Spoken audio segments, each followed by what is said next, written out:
O texto que lemos hoje trata do dia em que Saulo encontrou-se com Jesus.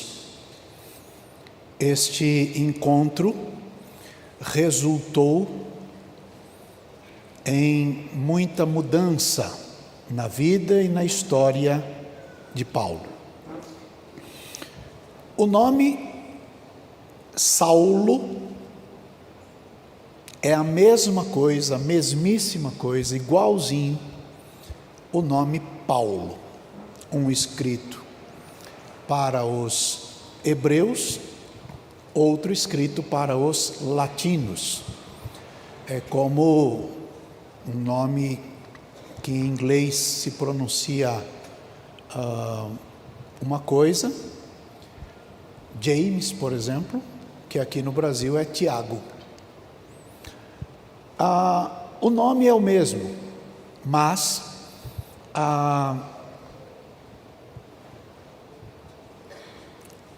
o que aqui está em questão não é a mudança do nome, mas a questão de mudança de identidade. Então, fica uma questão importante.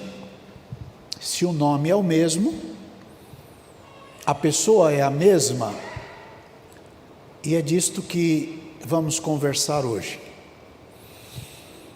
É importante lembrar, irmãos, que após a queda, a vida no Éden, todos nós perdemos a nossa identidade com o Pai, porque fomos destituídos, tirados, arrancados, derrubados da glória de Deus. Isso está escrito em Romanos capítulo 3, verso 23. Porque todos pecaram e destituídos estão da glória de Deus. Pede para o pessoal da TV colocar a versão Almeida, revista e corrigida. Eu já mandei mensagem, já pedi para um obreiro ir, agora eu estou falando de público, acho que agora eles entendem. Isso. Porque todos pecaram e destituídos estão da glória de Deus. No mesmo livro de Romanos, capítulo 5, verso número 12, está escrito: pelo que, como por um homem entrou o pecado no mundo, e pelo pecado a morte, assim também a morte passou a todos os homens, por isso todos pecaram. Então o pecado de Adão afetou-nos a todos. Está claro aí? Está claro? Legal.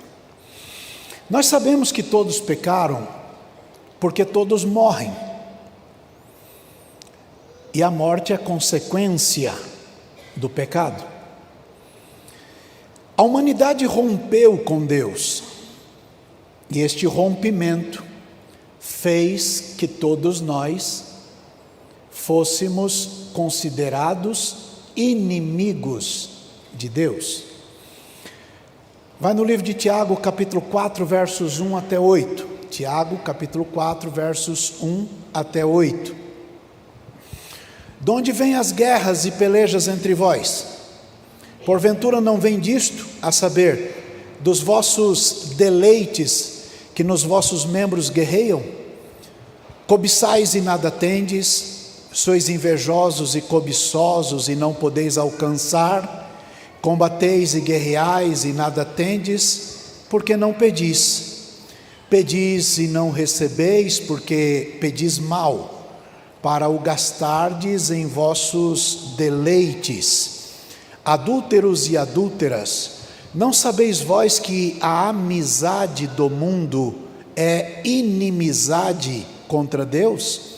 Portanto, qualquer que quiser ser amigo do mundo, constitui-se inimigo de Deus. Ou cuidais vós que em vão, diz a Escritura, o Espírito que em vós habita tem ciúmes? Antes, dá maior graça, portanto diz: Deus resiste aos soberbos, dá, porém, graça aos humildes. Sujeitai-vos, pois, a Deus, resisti ao diabo, e ele fugirá de vós. Chegai-vos, pois, a Deus, e ele se chegará a vós. Limpai as mãos, pecadores, e vós de duplo ânimo, purificai o coração. Muito bem, Satanás é chamado de Deus deste século. Esse é um dos nomes, é um predicado atribuído a Satanás, o Deus deste século. E devido à entrada do pecado no mundo, as pessoas se tornaram cegas.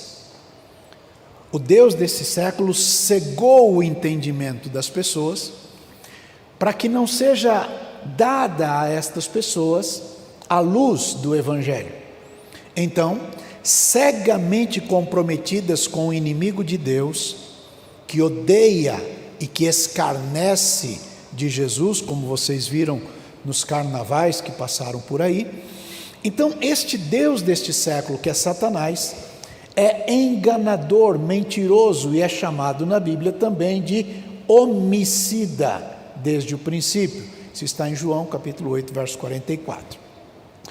Toda a natureza, então, geme em razão daquela queda. Se você for em Romanos capítulo 8, verso 18, Romanos 8, 18,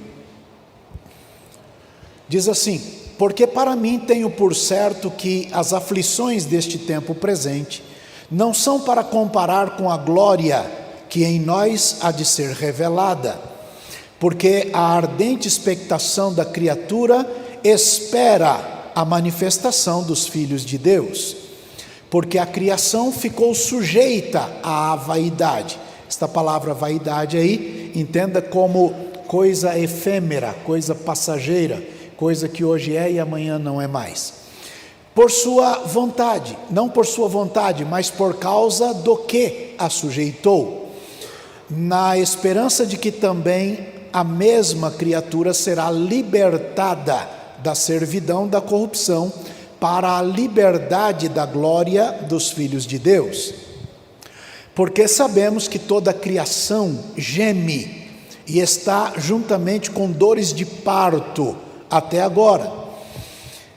E não só ela, mas nós mesmos, que temos as primícias do Espírito, também gememos em nós mesmos, esperando a adoção, a saber, a redenção do nosso corpo, porque em esperança somos salvos.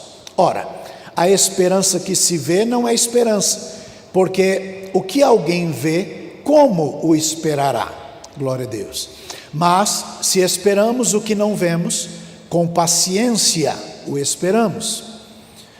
E da mesma maneira também o Espírito ajuda as nossas fraquezas, porque não sabemos o que havemos de pedir como convém, mas o mesmo Espírito intercede por nós com gemidos inexprimíveis. Ocorre que, quando o homem longe de Deus luta contra Jesus, o faz para o seu próprio mal, para o seu próprio prejuízo. Por quê? Porque Jesus veio para salvar. Ele declarou: porque o Filho do Homem veio ao mundo não para que condenasse o mundo, mas para que o mundo fosse salvo por ele. A vinda de Jesus tem um propósito: salvar o mundo. Salvar o mundo. Então veja, daí o chamado do Evangelho, porque quando as pessoas têm condições de fazer suas escolhas morais, devem optar entre seguir as próprias inclinações da sua carne ou buscar a Deus.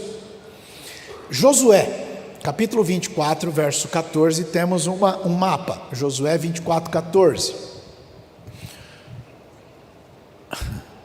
Agora, pois, temei ao Senhor e servi-o com sinceridade e com verdade. Deitai fora os deuses aos quais serviram vossos pais, da além do rio e no Egito, e servi ao Senhor. Verso 15. Porém, se vos parece mal aos vossos olhos servir ao Senhor, escolhei hoje a quem servais. Se os deuses a quem serviram vossos pais, que estavam da além do rio, ou os deuses dos amorreus em cuja terra habitais. Porém, eu e a minha casa serviremos ao Senhor. Você tem coragem de dizer esta última frase? Eu e minha casa serviremos ao Senhor? Vamos embora. Diga, cada um faz o que quiser da vida. Porém, eu e a minha casa. Diga bem alto, cada um faz o que quiser da própria vida. Porém,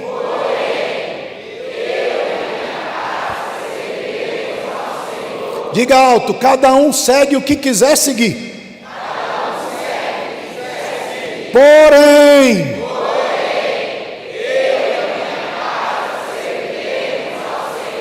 diga, cada um vai para o caminho que quiser.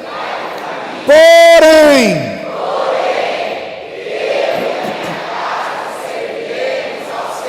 diga, todo mundo é livre para escolher.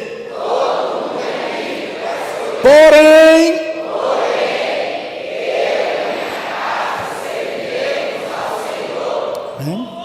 é isso.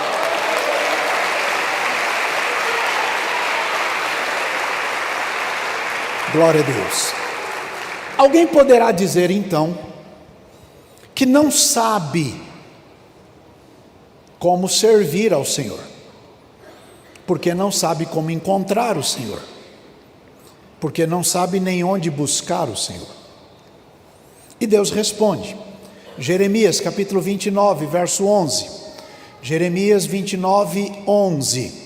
Porque eu bem sei os pensamentos que penso de vós, diz o Senhor, pensamentos de paz e não de mal, para vos dar o fim que esperais.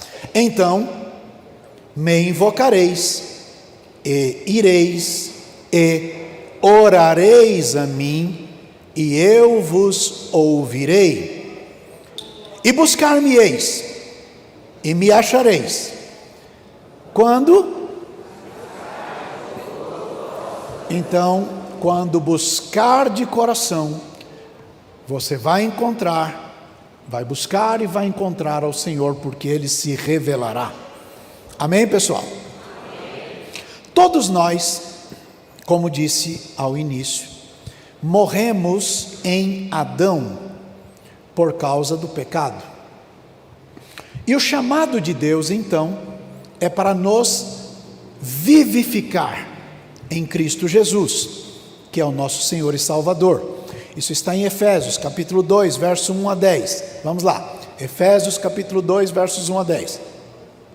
E vos vivificou, estando vós mortos em ofensas e pecados, em que no outro tempo andastes segundo o curso deste mundo, segundo o príncipe das potestades do ar, do espírito que agora opera nos filhos da desobediência, entre os quais todos nós também antes andávamos, nos desejos da nossa carne, fazendo a vontade da carne e dos pensamentos, e éramos, por natureza, filhos da ira, como os outros também.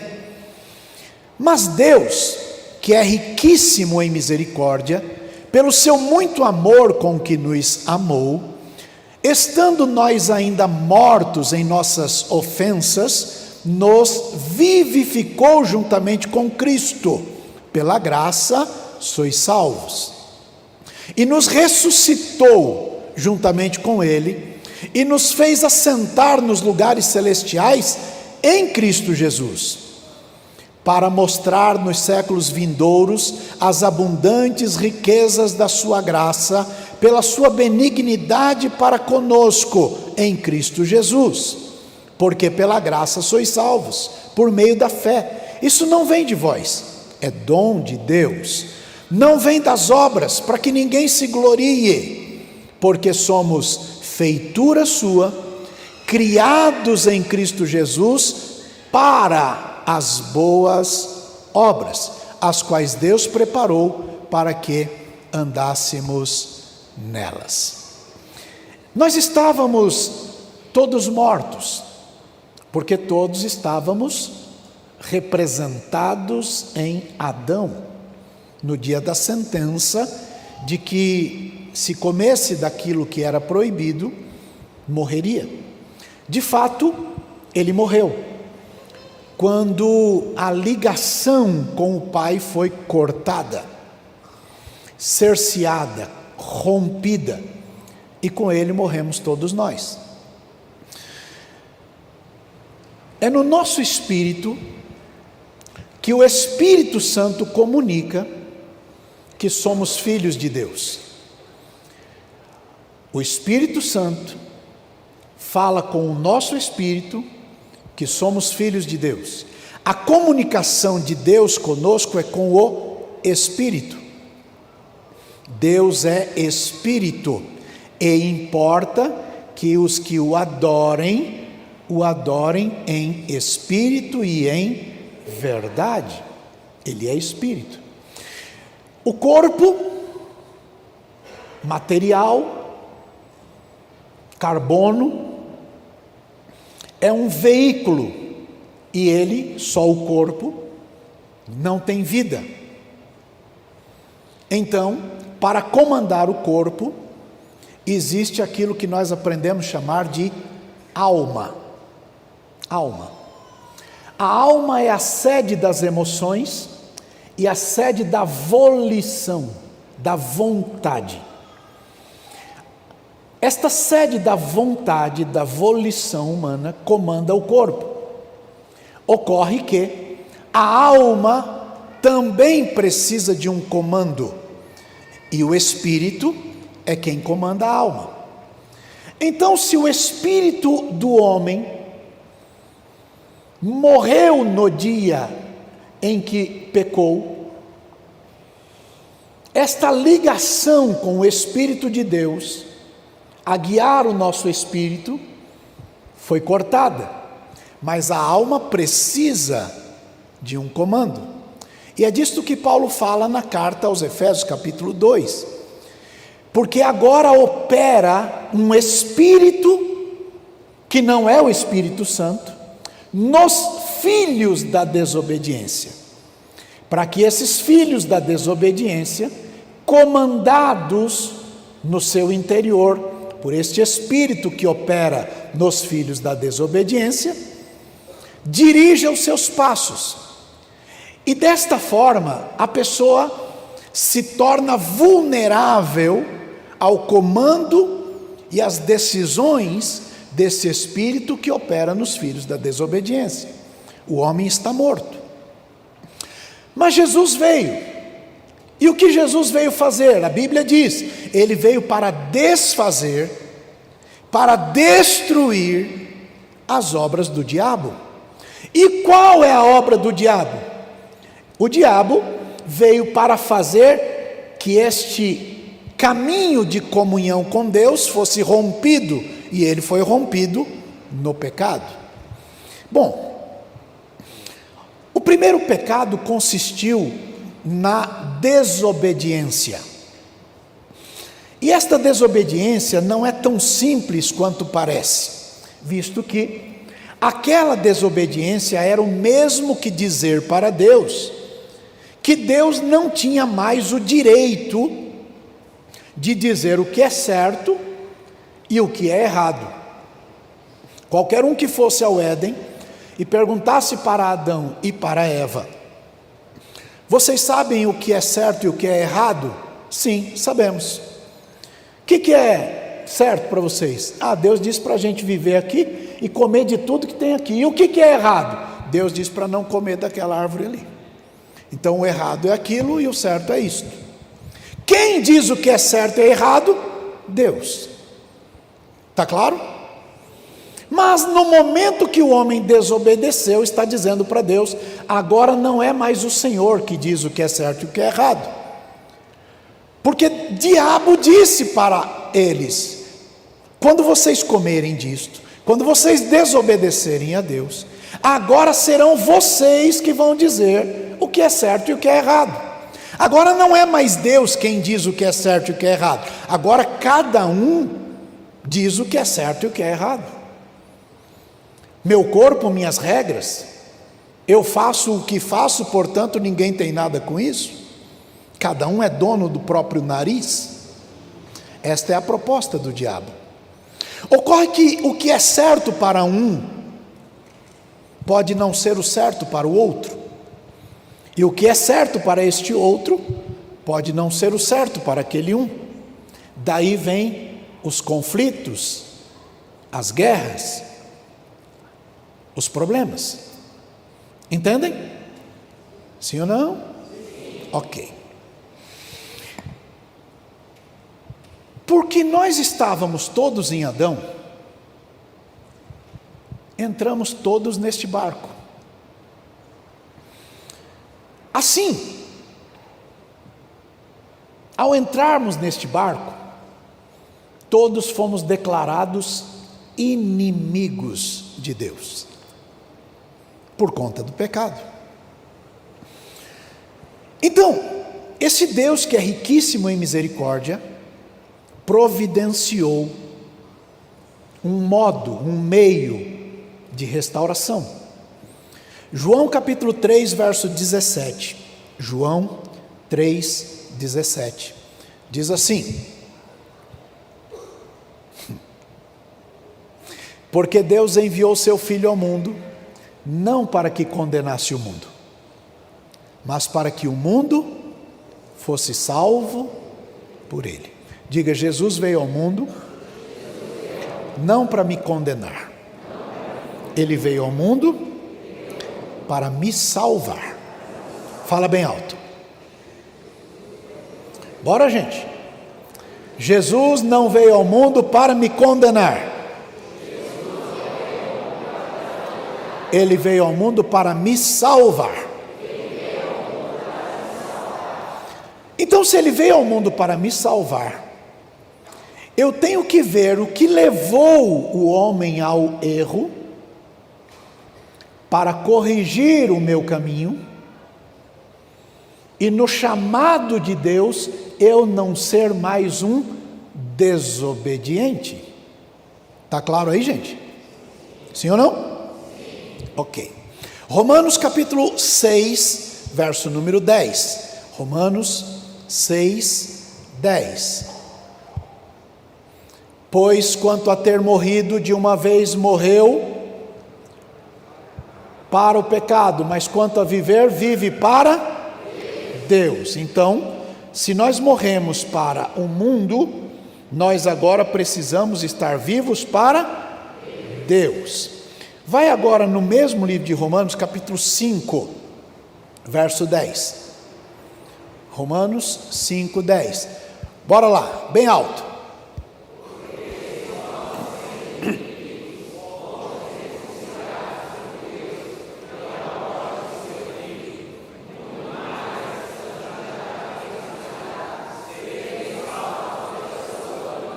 Diga: éramos inimigos, mas fomos reconciliados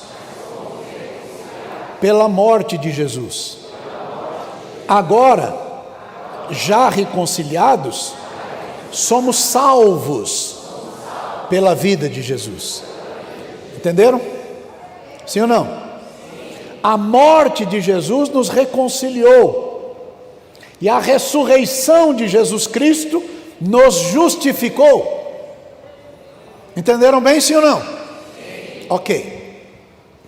Adão e Eva sabiam o que era certo e o que era errado, mas eles decidiram ouvir uma outra voz que não era a voz de Deus. E a desobediência foi o mesmo que dizer para Deus que dali por diante eles eram donos dos próprios narizes, portanto, deixa Deus de lado. Agora, o Criador é quem sabe o que é melhor para a sua criatura. Quem já leu manual de carro?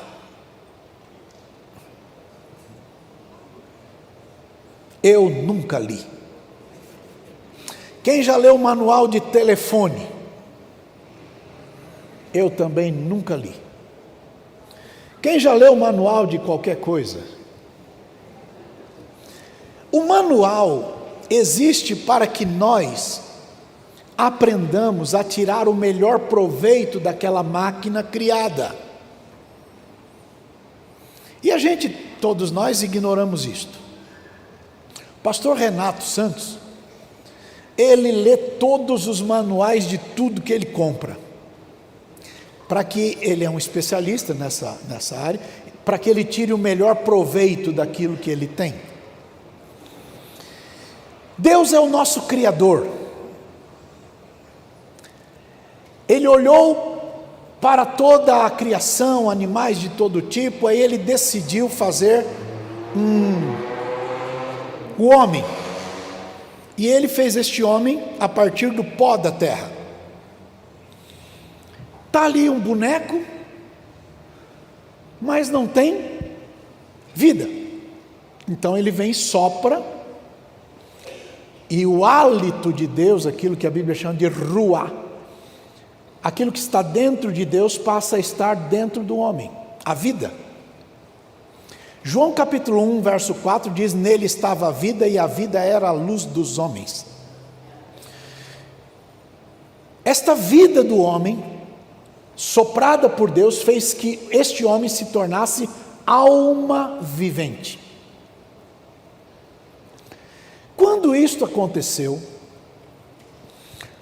o homem estava só.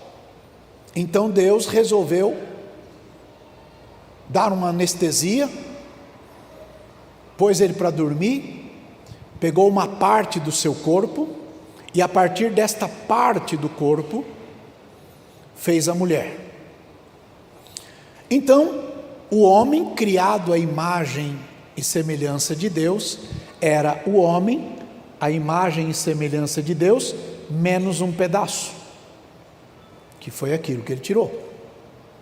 Quando ele fez a mulher e a entregou ao homem, o homem disse: agora esta é carne da minha carne e é osso dos meus ossos. E a Bíblia diz que os dois juntos se tornarão uma só carne. Ou seja, voltamos a ser imagem e semelhança de Deus quando o casal está junto. Está claro aí? Ok. Mas quando o homem pecou, a primeira coisa que aconteceu foi a fuga. Fugiram, se esconderam de Deus. E ao se esconderem de Deus, deram a razão. Ao comermos daquela árvore lá, a gente descobriu que estava nu. Até aquele ponto, aquela nudez não significava nada. Mas o que o pecado fez, nos fez ter vergonha um do outro, e o desejo de cobrir do outro. Isto quer dizer que o pecado nos afasta do jeito que fomos criados para ser gente. O diabo mentiu, e ele mentiu porque ele é o pai da mentira. Em matéria de mentira, o diabo é o pai da mentira. As pessoas que mentem descaradamente, deslavadamente, são todos filhos do diabo. Todos. Seja quem for, e ocupe o cargo que ocupar em qualquer lugar que quiser. Viveu de mentira, é filho do diabo. Ponto. Está claro? Pode até oferecer picanha e oferecer abóbora. Seja quem for, o mentiroso é filho do diabo. Esteja onde estiver. Este diabo que mentiu e enganou, continua mentindo e enganando.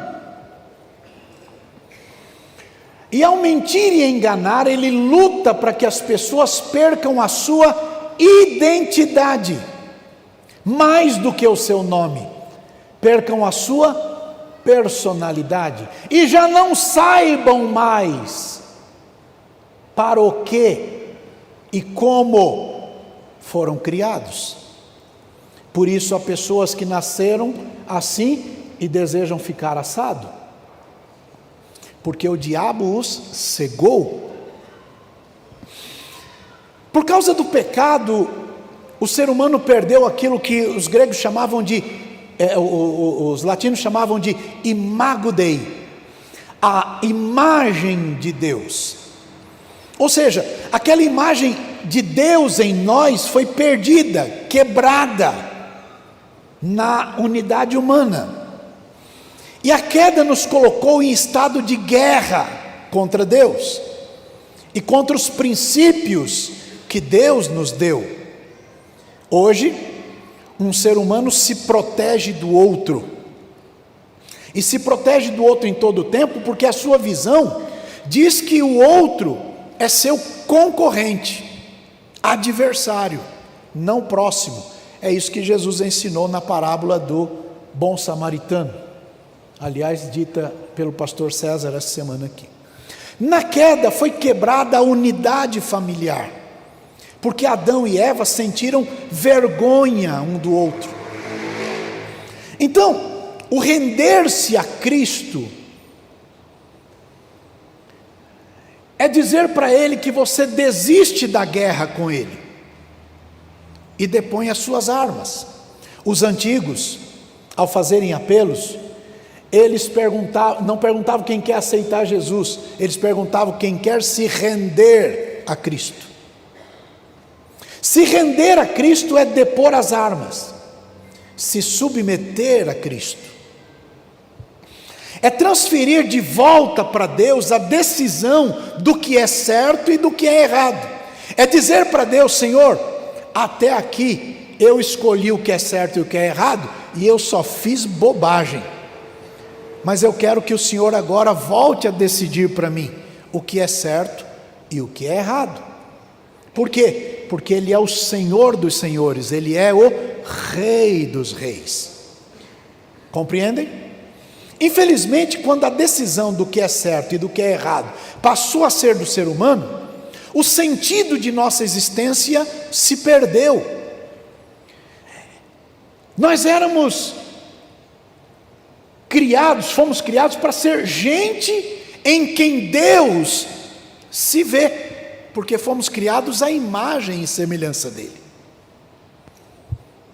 Mas o pecado tirou isso de nós.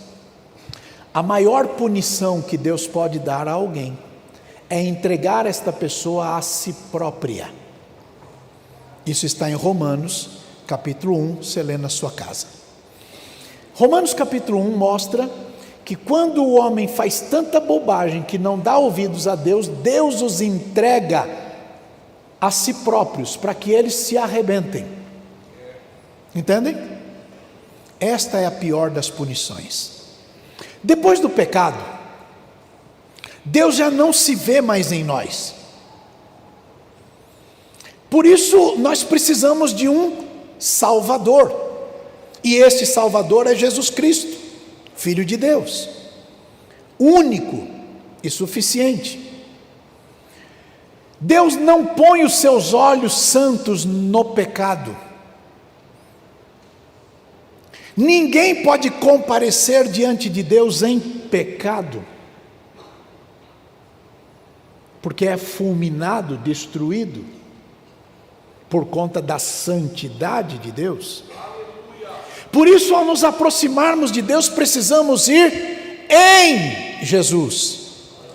Porque a justiça que nos justifica não é a nossa justiça. Porque Isaías escreveu que a nossa própria justiça é como trapo de imundícia. Então precisamos da justiça que vem da cruz de Jesus Cristo, que sendo Deus, não teve por usurpação ser igual a Deus, mas humilhou-se a si mesmo, assumindo a forma de homem, e achado na forma de homem, humilhou-se até ser encontrado na forma de servo, e achado na forma de servo, foi obediente até a morte e morte de cruz.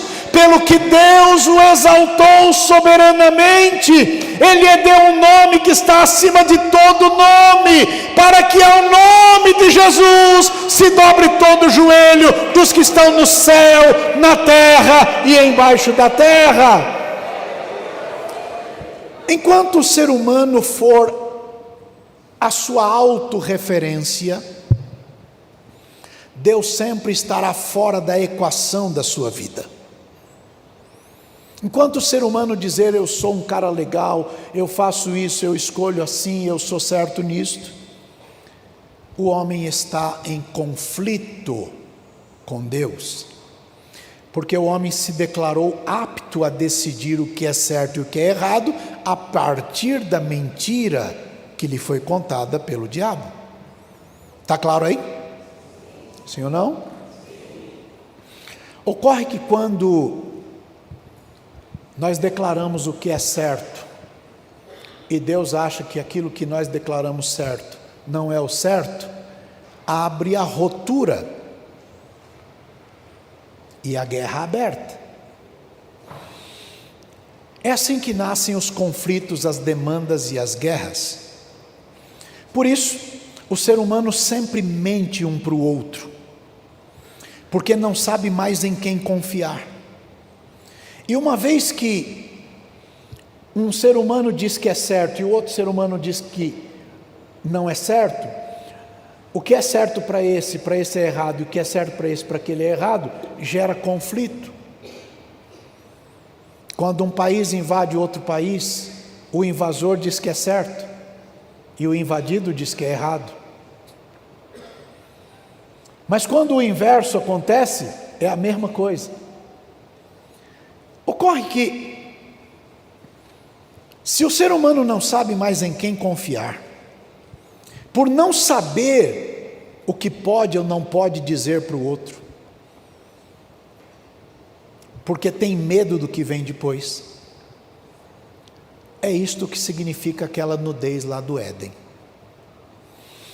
Quando a pessoa se percebe assim, em razão do pecado, essa pessoa se esconde de si mesmo e de todos, porque não sabe em quem confiar, porque Deus deixou de ser a sua referência, e Deus parou de passear no seu jardim. A Bíblia diz que Deus passeava toda a viração de dia.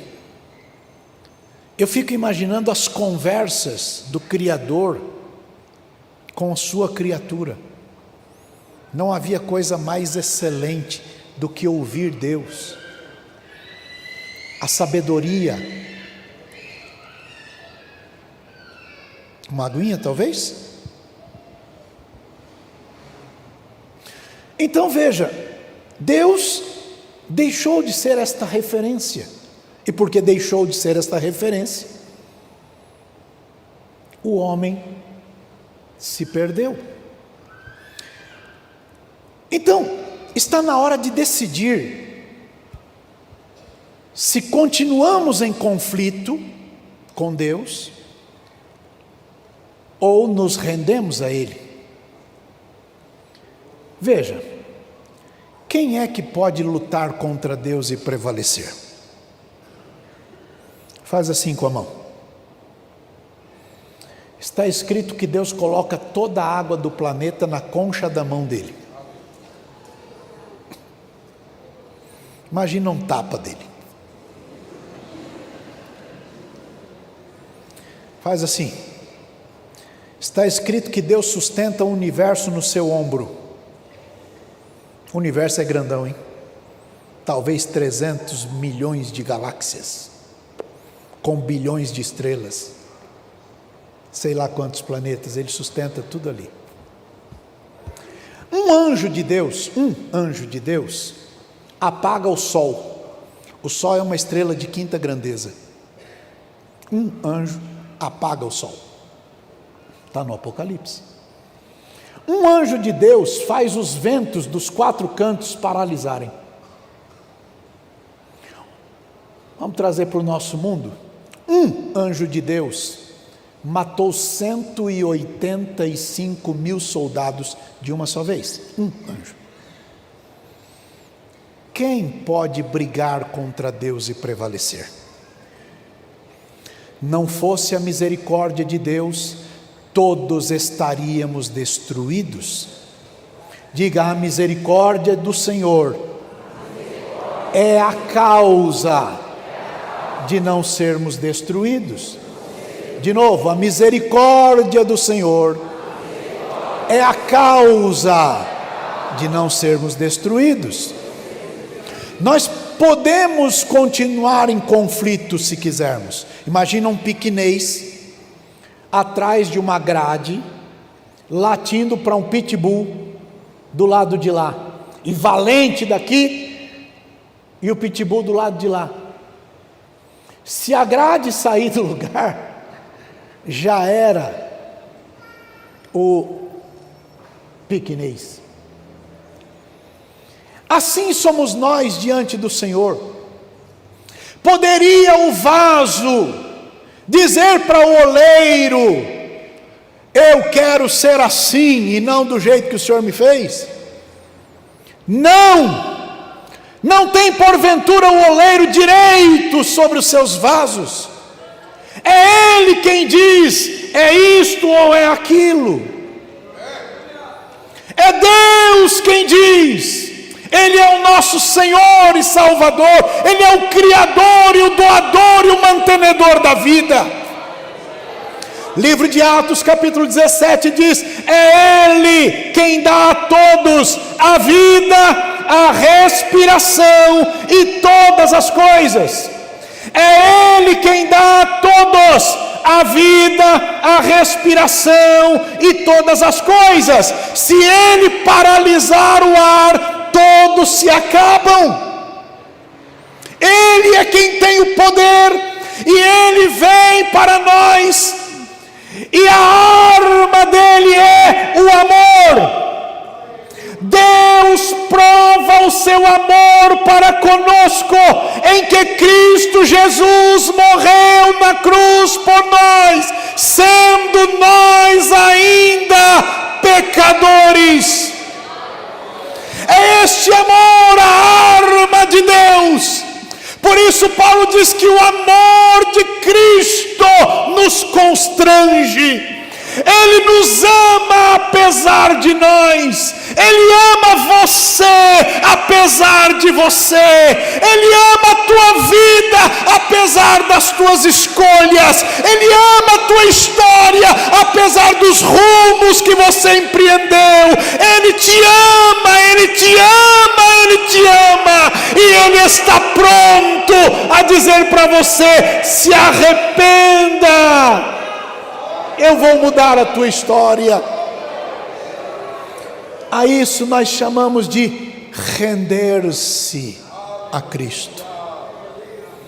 Render-se a Cristo é depor as armas e dizer: eu não quero mais ficar em conflito com Deus. A Bíblia diz no livro do Apocalipse que chegará um dia em que serão lançados no lago de fogo, e a isto a Bíblia chama de segunda morte. Este lago de fogo vai receber o diabo, os seus anjos, o inferno, lá é pior do que o inferno, e aqueles que não quiseram nada com Deus.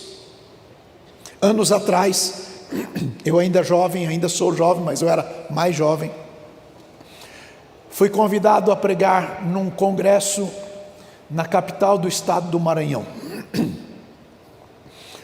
E ao pregar, era um campo de futebol hiperlotado, entupido de gente. E na hora de pregar, a palavra que foi dada é: os ímpios serão lançados no inferno, e todas as gentes que se esquecem de Deus. Havia lá um ministro de Estado. Este ministro do Estado, importante, famoso, grudou aqui e gritava: eu não quero ir para o inferno. Porque quando a palavra de Deus chega ao coração do homem, convence o homem do pecado, da justiça e do juízo. Haverá um dia que esta paciência de Deus, que nós chamamos de graça, vai se encerrar. E quando este dia chegar,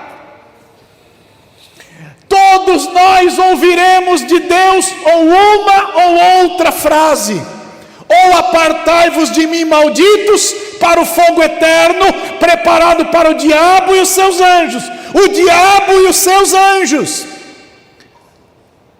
O inferno não foi feito para você. Chacoalhe o vizinho aí e diga: o inferno não foi feito para você. Não foi feito para você. O inferno foi feito para o diabo e os anjos do diabo.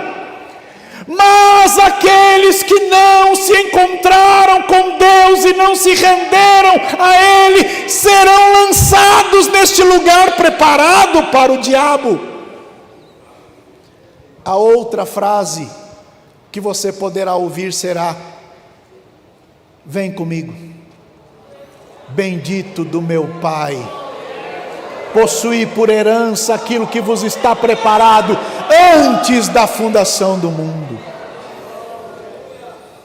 Meus irmãos, é tempo de olharmos para as nossas decisões pessoais.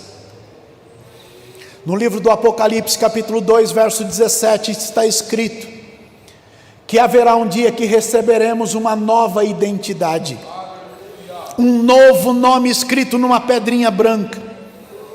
Além de ser um novo nome, é a nova identidade. O que importa não é o nome que você constrói nesta terra.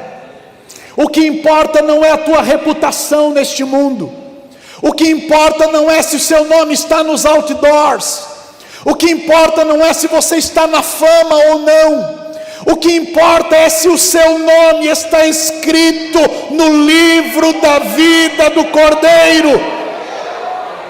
Se o teu nome estiver escrito no livro da vida do Cordeiro, não há o que temer. Não há o que temer. Apóstolo Paulo diz: quem já morreu não tem medo de outra morte. Por quê?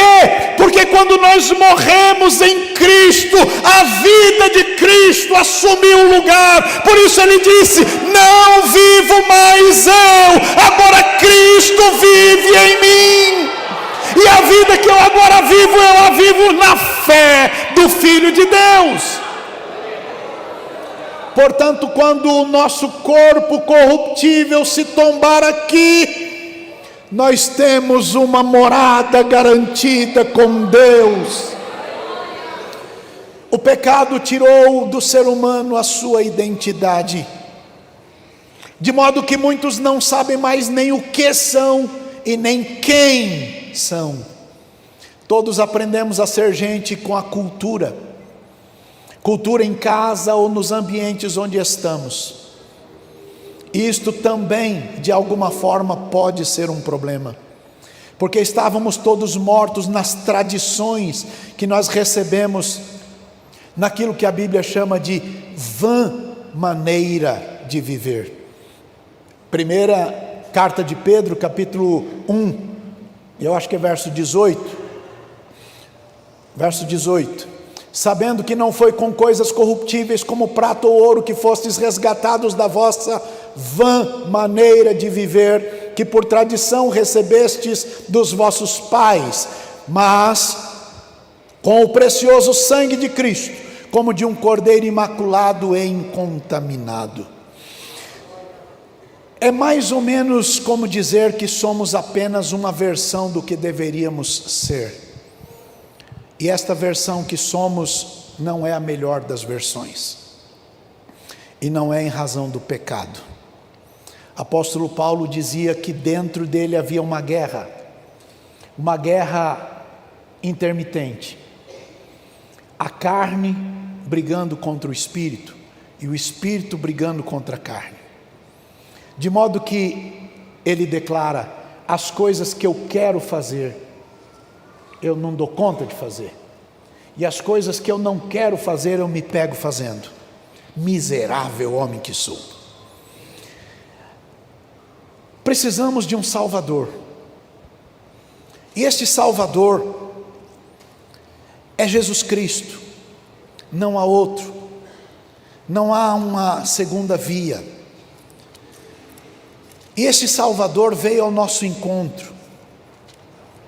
E o chamado dele, para que a gente deponha as armas, se renda, ele chama de arrependei-vos. Se arrependa do seu pecado.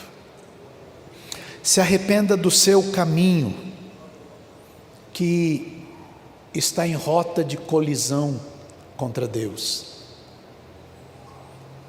Há um hino na harpa que foi escrito por um irmão nosso chamado Emílio Conde.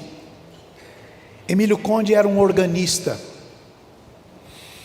e entregou a vida para Jesus, e lá onde ele entregou a vida para Jesus, disseram que ele não podia tocar órgão, que era serviço para mulheres. Então ele veio servir ao lado dos irmãos pioneiros do nosso trabalho, na primeira metade do século passado. E ele escreveu esta canção que diz assim: precisamos de Jesus. Nós precisamos de Jesus. Quando o sol brilhar em qualquer lugar, tu precisas de Jesus. Quando escurecer, tudo fenecer, tu precisas de Jesus. Bem forte.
Haja paz. Se está tudo bem para você, tu precisas de Jesus. E se tiver perseguição, ou tribulação, tu precisas de. Bate no peito e diga bem alto: eu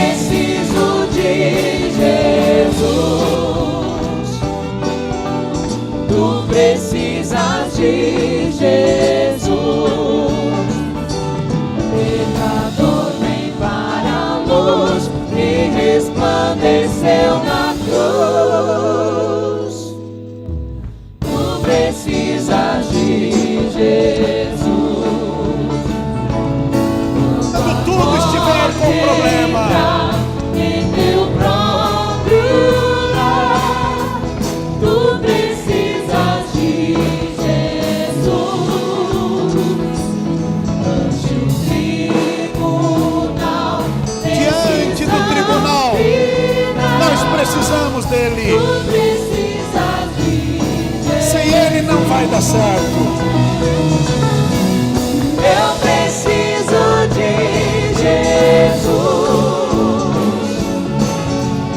Tu precisas de Jesus. Sem Jesus não dá.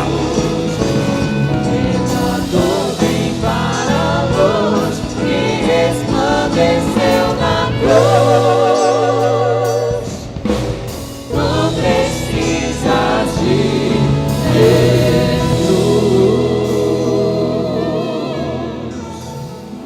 Nós precisamos de um Salvador, porque no dia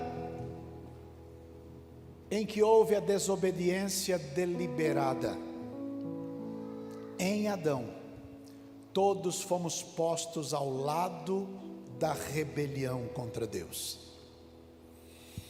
Render-se então a Jesus é o mesmo que dizer que não quer mais ser rebelde contra Deus, mas depõe as suas armas, as armas das suas próprias razões, e se submete à vontade de Deus, que é boa, agradável e perfeita.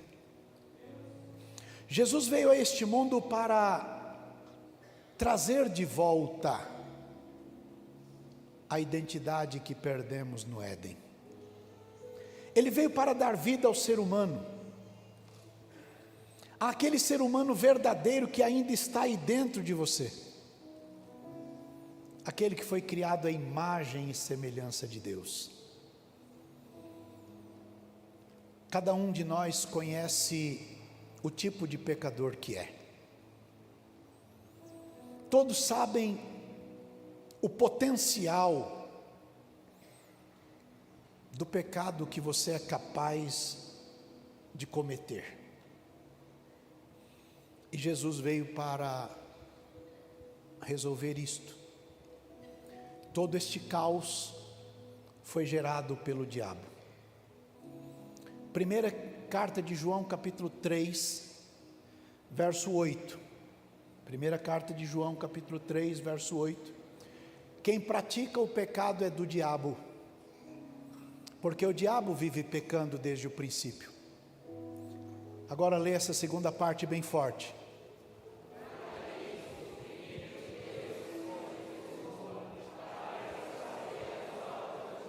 Lê bem alto de novo essa segunda parte.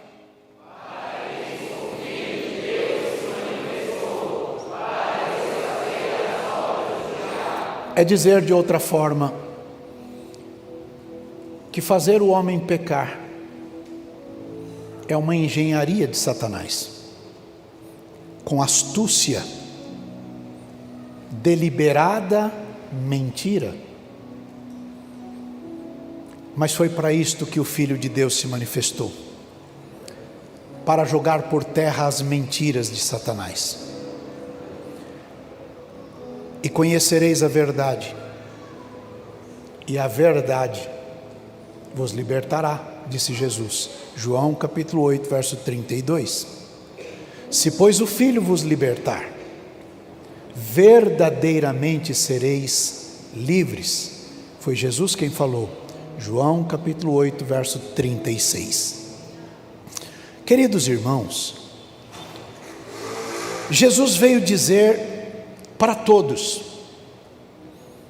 que cada um de nós não precisa mais acreditar no diabo, nem nas mentiras que ele diz a teu respeito, a respeito da tua identidade e da tua personalidade, porque o diabo mente desde o início. Quando você renuncia o pecado, renuncia o mundo, você se rende a Jesus Cristo, e assim você tem a sua nova identidade, identidade de filho amado de Deus. Em Gadara, quando aquele homem numa situação lastimável se encontrou com Jesus e o diálogo foi aberto, imediatamente ele se identificou como legião. É dizer de outra forma que Jesus estava falando com um ser humano, mas quem respondia por ele era uma legião de demônios. Mas Jesus veio para desfazer as obras do diabo e libertou o moço. E aquele moço que vivia gritando pelas ruas e montes, se machucando, se ferindo, colocando as pessoas com medo e em risco, depois de liberto, aquele homem estava calmo, sentado, bem trajado. Ele que vivia nu, pelado, agora estava bem vestido, aos pés de Jesus, em perfeito juízo. É isto que o Senhor quer para você. Saulo, de que diz o texto que lemos ao início, antes do encontro com Jesus, tinha muitos problemas na vida, e ele guerreava e brigava e matava e prendia por aquilo que ele achava que era certo. Na cabeça de Paulo, tudo que ele estava fazendo estava coberto de razão, e mais, quando ele procurou documentos que validassem aquilo que ele pensava, leis, e as adquiriu.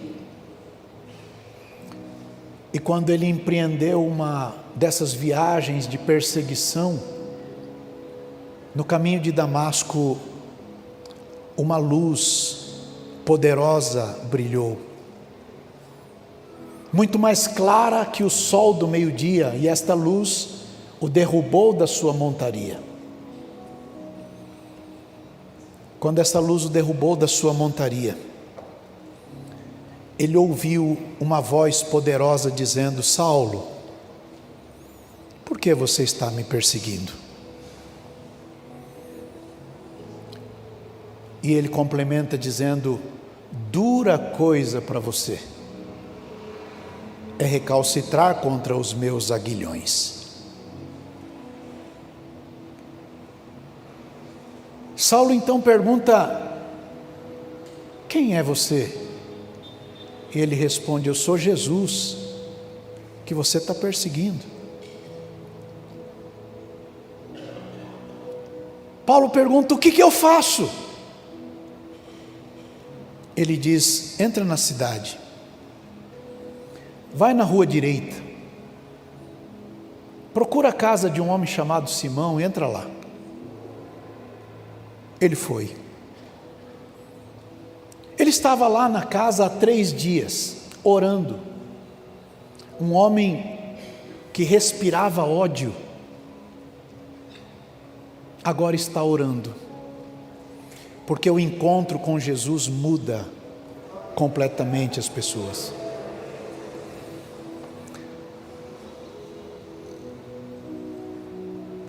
Do outro lado da cidade mora um crente chamado Ananias. E Deus diz para ele: vai lá na casa do Simão, e você vai orar por uma pessoa lá.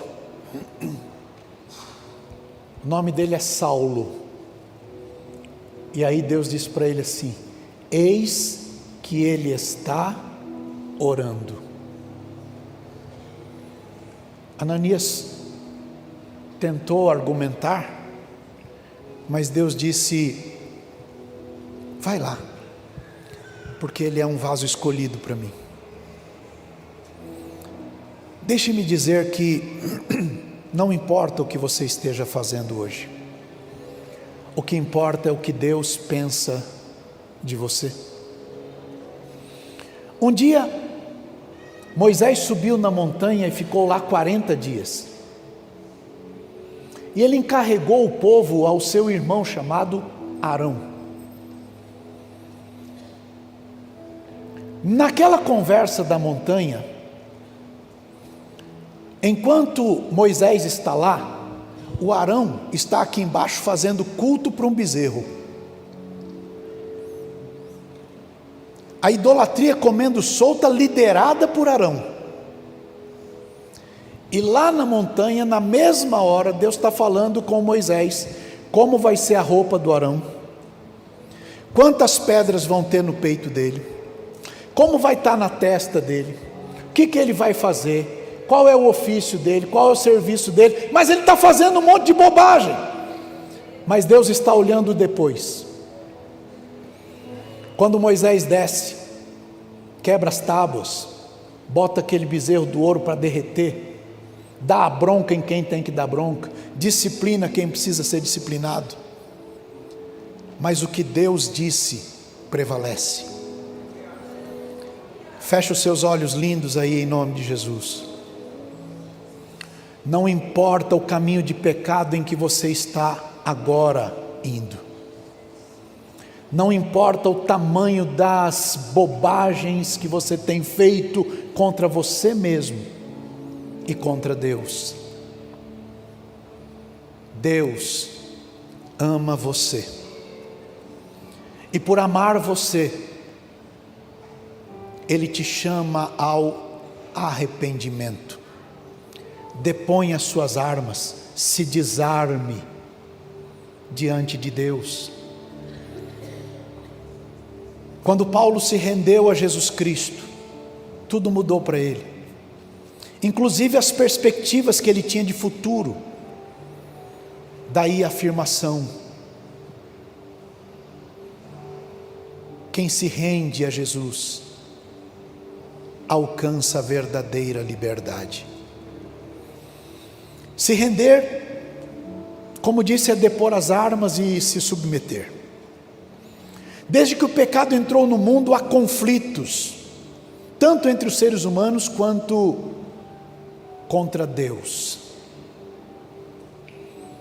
Assim, quando alguém encontra Deus por meio de Jesus Cristo, a pessoa precisa fazer uma escolha, e essa escolha é extremamente importante: ou continuar seguindo as inclinações da sua carne, mantendo-se em revolta e rebelião contra Deus, ou render a Deus e à vontade de Deus. Rendição é um termo militar, próprio de batalhas. Implica dizer que a pessoa abre mão dos direitos que entendia ter, para se submeter, depondo as armas diante daquele que o venceu, que o conquistou. Deus tem maneiras de nos conquistar, muitas, mas Ele faz isto dando seu Filho unigênito. Deus amou o mundo de tal maneira que deu seu Filho unigênito, para que todo aquele que nele crê não pereça, mas tenha a vida eterna. Em Romanos capítulo 5, versos 6 a 8 está escrito: porque Cristo, estando nós ainda fracos, morreu a seu tempo pelos ímpios. Porque apenas alguém morrerá por um justo, pois poderá ser que pelo bom alguém ouse morrer, mas Deus prova o seu amor para conosco, em que Cristo Jesus morreu por nós, sendo nós ainda pecadores.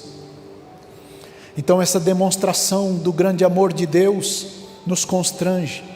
Na segunda carta aos Coríntios, capítulo 5, verso 14, Paulo diz: porque o amor de Cristo nos constrange, julgando nós assim, que se um morreu por todos, logo todos morreram, e Ele morreu por todos, para que os que vivem não vivam mais para si, mas para aquele que por eles morreu e ressuscitou. Quando nos rendemos a Deus, também nos submetemos aos planos de Deus, porque sabemos que os planos de Deus são maiores, melhores do que os nossos. Ocorre que o plano de Deus é o anelo da nossa alma. do nosso espírito que geme a ausência do Criador, do bendito Deus, nosso Pai, o Deus onipotente. Por outro lado, os nossos planos carnais nos levam à destruição, como dito em Provérbios capítulo 14, versos 11 e 12, que a casa do ímpio se desfará, mas a tenda dos retos florescerá.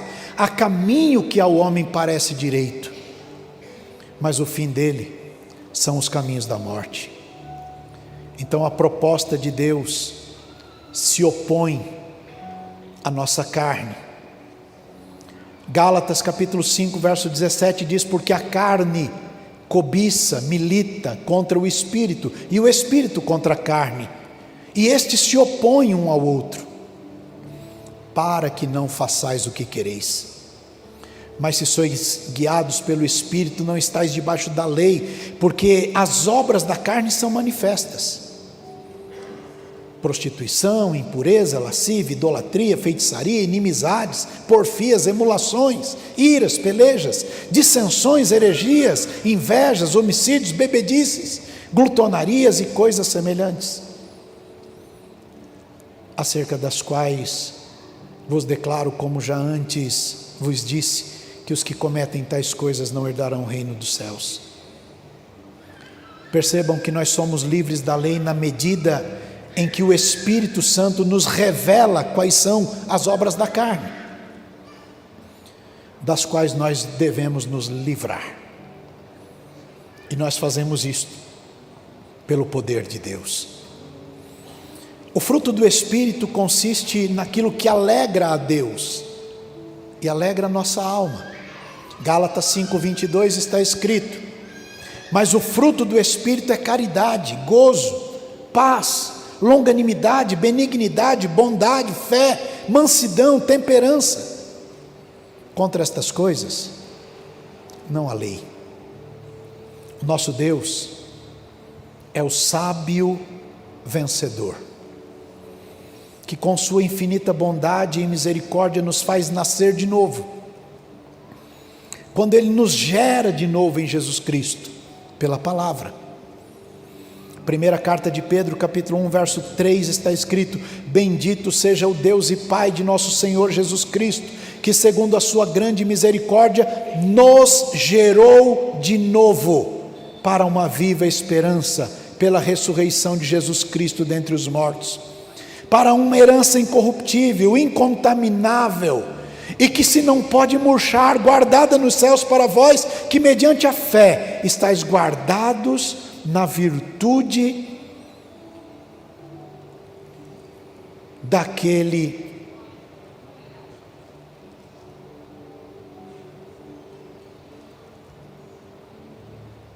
que veio para buscar você e salvar você.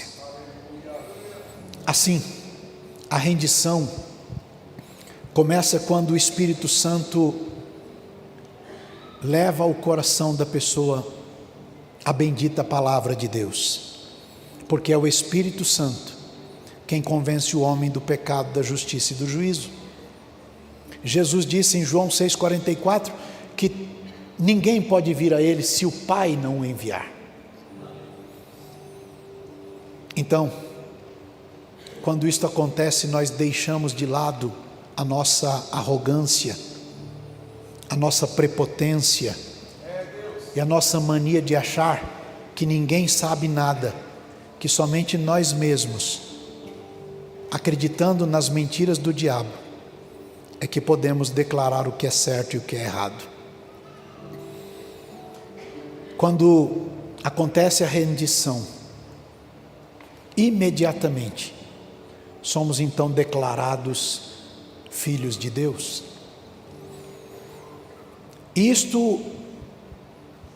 Esta rendição nós chamamos de negar-se a si mesmo. Jesus disse: quem quiser vir após mim, negue-se a si mesmo, tome a sua cruz todo dia e vem comigo.